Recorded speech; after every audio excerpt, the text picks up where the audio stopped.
ګرانو کتونکو السلام علیکم. زه محمد سلمان همدرد د حق غږ پښتو چینل خبري لنډیز کې ستاسو کوربه اوس تاسو پام را اړوم د مهمو خبرونو لنډیز ته.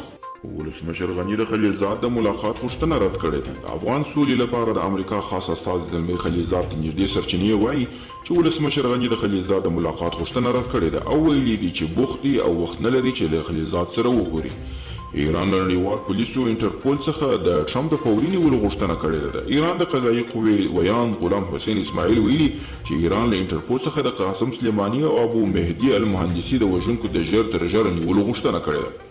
مسکو تور پورې کړی دی چې امریکا ټول نړیوال قوانین تر پښو لاندې کړي دي او په همدې توګه یې د ملتونو ترمنځ واټنونه ایجاد کړي. د کرملین ویان دیمیتری پیسکوف ویلي له بده مرغه چې امریکا په نړیوال سیاست کې دومره په بې پروایي مخته ځي چې ټول نړیوال قوانین یې تر پښو لاندې کړي دي.